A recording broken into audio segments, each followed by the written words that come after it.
Tere! Tere! Täna räägime ustest. Olen tulnud Elva valda Kalme külla ja minu kõrval on Igor Hellepere.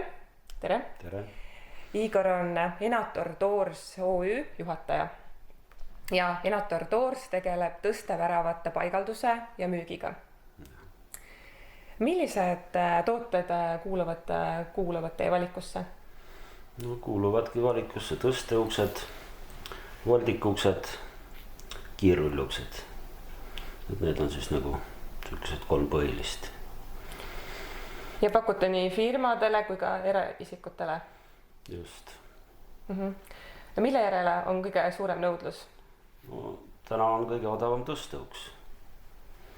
See on siis kõige kergem nagu paigaldada ja kätte ka saada inimestele. Et nii siis garaažiuksed põhimõtteliselt kui ka väravad, nagu ma aru saan, on need, mis te pakute? Ja need, mis ise tulevad üles puldiga?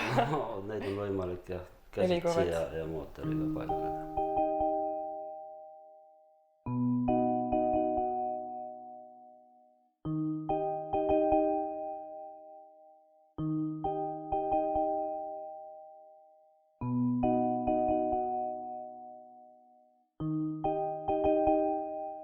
Mis nüüd on need asjad, mida peaks teadma või ukse või värava ostu puhul jälgima? Et kui inimene hakkab otsima endale, siis kui tal on vaja garaažiust või tal on vaja väravat, et kuidas ta leiab usaldusväärse pakkuja ja mida ta peaks teadma ja mida ta peaks vaatama, et tal ei tehtaks mingit praaki? No, eks tuleb uurida firma tausta kindlasti, kui kaua on turul tegutsenud ja kelle toodangut nagu edasi müüakse. Või siis ise toodetakse siin koha peal. Et see ongi asi, mida tuleb vaadata, ega muud nagu ei olegi. Sest need ise liikuvad, need uksed, see on ikkagi ju seotud ka turvalisusega, et kui ma selle ukse lahti teen, et ta mulle ei kukuks pähe või kuidagi viis, et kuidas, ma pean ikkagi selles mõttes kliendina ise ka teadma, kuidas kontrollida seda, et mulle pannakse ikkagi mingi kvaliteetne uks siin ette.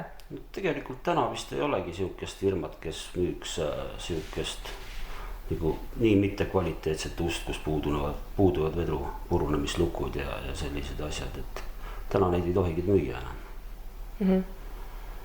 Et kõigil nendel peavad olema sellised asjad olemas.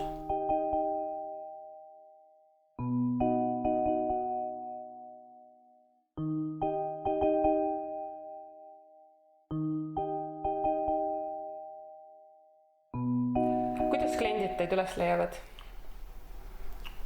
No, ma olen 15 aastat tegelen nende ustega, et väga palju on juba püsikliente ja siis on ka sotsiaalmeedias reklaam, et leitakse. Et kui kaua üks uks vastu peab?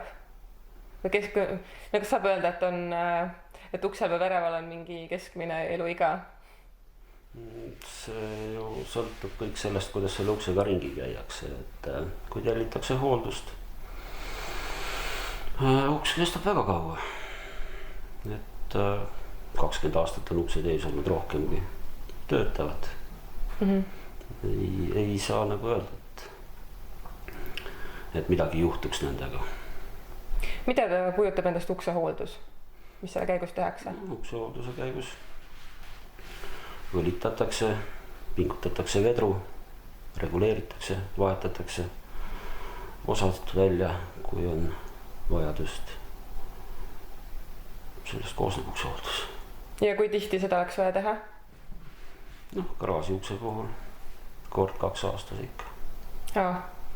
Et kui on sellised tänapäevased kaasaegsed puldiga käivad uksed, et siis tuleks ikkagi neid hooldada?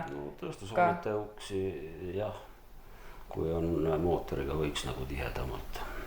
Soomes on selline asi, suured tööstushoonete uksed mootoritega peab 3 kuu tagant käima hooldusi tegemas. Et Eestis seda nii palju ei tellita.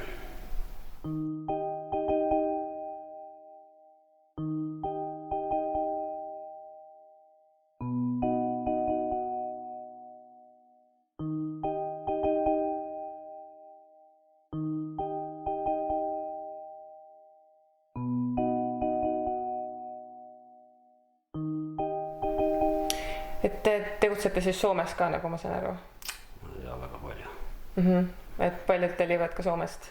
Ja kuna ma olen seal peaaegu 6 aastat elanud, siis on tulnud mul Soome kliente ka väga palju. Ja üle Eesti on siis võimalik teilt uksi tellida? Ja, üle Eesti. Paljalt ühe maakonna peale ei saa loota. Aga kui te nüüd alustasite ettevõtlusega, et siis kui lihtne või kui keeruline see oli? Eks igal alustaval ettevõttel on keeruline alguses. Tuleb tööd teha. Tuleb tööd teha ja ei tohi lihtsalt käega lüüa. On paremaid ja on halvemaid aegu ja nii ta lähebki. Elad raskemad ajad üle ja tulevad paremad ajad.